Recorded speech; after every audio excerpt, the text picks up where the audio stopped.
Video, I will be talking about weapon options for Shikanoin Heizou, who will be making his debut in the next version update for version 2.8 Summer Fantasia, launching in 2 weeks from now. So stay tuned for more about that. But right now, I just want to quickly mention that I previously just talked about a pre-release analysis of him and talked about his artifacts, potentially what to build with him there. So if you're interested, check that out. I also talked about the version 2.8 new skins for Diluc and Fischl, and I also talked about Kazuha's new event, Quest Sword, and the character banners for Kazuha, Klee, and Yoimiya briefly as well. So check those out. Those are all following the live stream event that happened earlier today on Hoyoverse's YouTube channel. All right, so let's get into it. So right now, obviously, we don't have him yet. So on the screen, we have Sucrose, because Shikanoin Heizou is a anemo catalyst user, which obviously is similar to Sucrose, but he is very different than her because she, as I mentioned in my previous video right before this about artifacts, she is more of a swirling support character, and he will not be. He is more of an on-field DPS, sub-DPS character who does not leave any mechanical elements on the screen after he's switched off field. So he doesn't leave any skills on there. He doesn't have any puppets or familiars or anything that he leaves on there, or any kind of AoE or anything like that. So he needs to be on field, basically.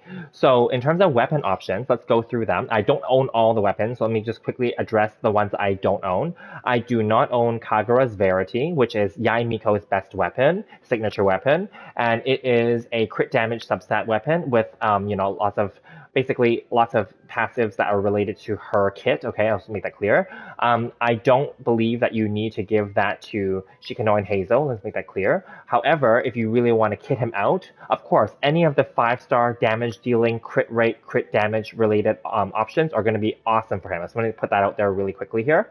Okay. Then similarly, I don't own the current Memory of Dust. I did a video about it right before earlier this week or last week about talking about Memory of Dust compared to other catalysts in the game. So check that out if you're interested. But Memory of Dust is technically not really a signature event for any character except for Ningguang, really. But it's not really a signature character, but story-wise, it is her weapon. The Memory of Dust, if you are unfortunate and you did get it from the current banner, which is currently live still, that's okay, because you know what? You can then give it to Shikanoin if you have no other catalyst user to use it on, because it is actually a damage-focused catalyst. It works fine. It's attack, and then you can, if you want, you can shield him using any other Geo character or Zhongli, and then he'll get Shikanoin we're talking about would get the extra damage bonus here. So not a bad option. This is a very universal weapon. It's not a must-have weapon, but it is a weapon that is available. And for those of you who did get this, and whether you intentionally wanted it or not, then it's a weapon that you could put on him for sure. Again, the Kagura's Verity right before was also a good option for him too. Okay, moving along, the other weapon that I don't have is the Skyward Atlas, okay? And the Skyward Atlas is going to follow similar, I don't have it on screen, of course. It'll have similar passives to this. It may or may not be an energy recharge weapon, I believe. Let me just double check here. I'm just going to see if I have any other Skyward weapons here. Yeah, so it may be an energy recharge weapon, because I think all the Skyward ones are energy recharge, perhaps, with similar kind of passives on the bottom. But anyway, I don't own it, so anyway, the Skyward Atlas could be a good weapon for Shikanoin Heizou, depending on if he has energy needs, if that is the case, and if the passives, would help his movement speed, his charge attacks, perhaps, and his crit rate, that's fine. So it's not a bad weapon to have, okay? It's also a very universal weapon, like any of the Skyward options here. They're not bad weapons. Skyward options and those Lier weapons, which includes the Memory of Dust, which I just talked about, and the Unforged, which is on the screen here, those are very universal weapons, so those are not bad. The Kagura's Verity, I don't believe many people went for that, because it's a very niche weapon that's specific for Yae Miko, and even my Yae Miko does not have it. I gave her just the widsith. So let's just talk about that moving forward. So we'll just put it on here. So one last 5-star weapon that we want to talk about is the Lost Prayer. This will be Klee's signature weapon. They did not re-release her on the upcoming rerun with a new weapon, unfortunately, so that's fine. But this is a weapon that's available on the standard banner and from losing the weapon rate ups. If you lose on the weapon banner, so you lose 50-50 and you don't get any of the 2, you may have a chance to get this as well. I got 3 copies of these, as you can see. 2 of them are on Klee and 1 is on Ningguang. And I think this is a great weapon overall. It's very universal. It's a crit rate weapon. You can, again, put this on Shikanoin and he'll be fine with it, okay? So he'll be fine, just as a general statement here, with any of the crit rate, crit damage, and attack percentage weapons. He will also be fine with elemental mastery because he's anemo, and also energy recharge weapons as well. So he's a very universally easy and accessible character for players to give weapons to.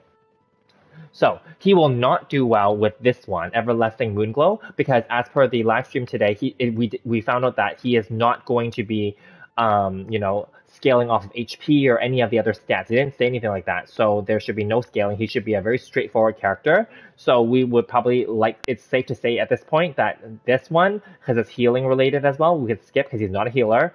You can also skip the 4-star counterpart version that's craftable, the prototype Ember. You can skip this too. The other one that we got a few patches ago, the Oathsworn Eye, this could be a good weapon for him if he needs the energy, and after using his elemental skill, that could help, right? So then the passive works. This is a very universal weapon. This weapon is a great weapon from the previous events, from patches ago for newer players who have this, and this should be good to go if you have no other character to give it to.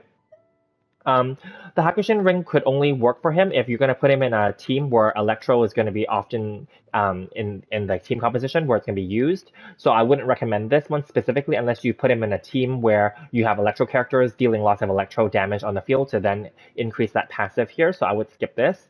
The Dodoko Tales, again, newer players will not have this because this was released last year during last year's Midsummer Island adventure with Klee, where we first went to the Golden Apple Archipelago. This is Klee's 4-star event weapon, Dodoko Tales.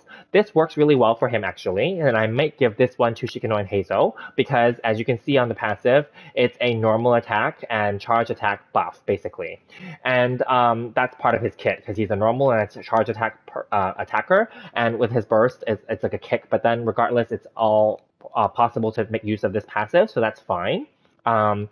And then Mappa Mare is not a bad weapon. It's craftable. It has elemental mastery, and again, him being anemo, he can gain a little bit there because of the elemental mastery. It will help with his kit. Now, his swirling is lower than, say, Sucrose on the screen here, but it shouldn't be bad. But yes, you will need to make sure that there are elemental reactions to get the boost here. Speaking of which, the other one, which is the Sacrificial Fragment, also Elemental Mastery, but this allows him to do his skill twice. So this could also be okay for him too. But because he is a support, he's a sub-DPS and a DPS, I would focus more on, again, the attack percentage. Anything with energy would be good. Anything with crit rate or crit damage is going to be good. So I would focus more on, maybe, again, for myself, because no one's using it right now, I would give him the Dodoko Tales. I would also be okay with giving him the Solar Pearl, which is basically like a 4-star version, in my opinion, of the Lost Prayers. And this is a Battle Pass exclusive weapon, so depending on if you're spending or not to get this. But this one, again, buffs the normal attacks and the elemental skill and elemental burst. So as you can see, that's how it works. So it's not a bad weapon to give. And then similarly, then the widsith. So Yai Miko, I gave it to her instead of getting her weapon specifically for her. And this will be a good weapon for him too. He'll make use of any of those 3 possible stat boost options at the bottom, as you can see on the screen, because they're random when the player takes the field, when the character takes the field. So he can make use of any of those 3. So that's why he'll be good with this too. And then we can go towards the crit damage options. So Blackcliff Agate, also known as Blackcliff Amulet, which is the previous name. This is good. However, Blackcliff weapons, they do require you to kill enemies to get the stacks up for the passive. And so if you're facing a solo enemy or an elite enemy that's very tanky or a boss, you will not be able to get the passive, but it's a good stat stick for the crit damage. And it's available in the Paimon shop. So this is a very easily accessible option for many players. And I do like the Blackcliff weapons overall because they're very friendly for most players. And then Frostbearer. This is a Dragon Spine region craftable weapon. Not many people went for this because we didn't get 1 copy from doing the Dragon Spine event. So I did refine it recently out of boredom of using my billets. So this is not a bad weapon in this case for him because, as you can see, it's an attack percentage bonus substat, and the passive is for normal and charge attacks again, and it can release basically a cryo possible damage as well, so that could swirl with him a little bit. It's not going to be a lot, just so we're clear, but it is an option, and if I do level this up and no one else is using it, I could just give it to him. It looks pretty cool too, so not a bad option at all. And then let's move along here. So Favonia's Codex, this is not bad at all if you want to kind of turn him into a kind of a support-ish kind of character. Again, I don't think that that's his role, but if you do build him and he has crit rate rate and you activate the passive often enough, then you can get more energy back for your team. And there's an energy recharge substat as well. So you could build him that way, and that's totally fine too. And last but not least, the Thrilling Tales. This is like a classic 3-star weapon that's amazing in the game. This is good for when you're switching characters, but I will say this weapon is not going to be his best because he does not scale off of HP. At least that's not what they said in the live stream. So that's why this is a skip for him, but you could put him on this weapon, and that's fine if you want to use him to swap out so that the next character going in would get the 48% bonus. That is fine too. So those are the weapon options for him. I don't believe I missed any. Again, I don't have all the weapons, but I did talk about them. So what do you guys think? Which weapon are you guys going to give him? Again, I might give him the Jotoko Tails because no one's using it. I might give him the Frostbearer, or I might even give him another Widsith because I do have an extra one here that I just haven't leveled up yet, obviously. I could give that to him as well, too. So I'm okay with any of those options. I could also probably take Yoimiya's Solar Pearl, but I think she does better with it. But, you know, I'm okay with just giving him stuff that I already have. That's why. I'm not going to go and get an extra weapon for him specifically.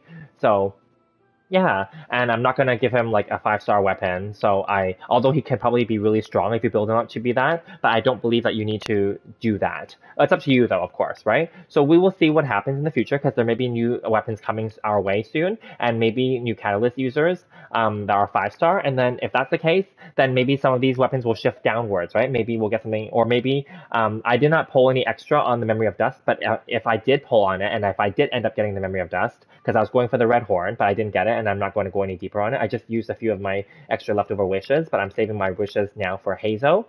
If I had thought in my mind, if I got the Memory of Dust, I would end up giving that to Ningguang because it is her weapon after all, and that I would shift the Lost Prayers down to Hazel or vice versa. But I did not have that luck, and that's okay. I didn't go further in that weapon banner, and I'm not going to now. So that's that. Anyway, let me know what you guys think about what weapon you're going to give to Hazel, and let me know, are you guys even going for Hazel, or are you guys going to skip altogether and just wait until 3.0? Let me know in the comments, and I'll see you guys in the next video. Thank you guys.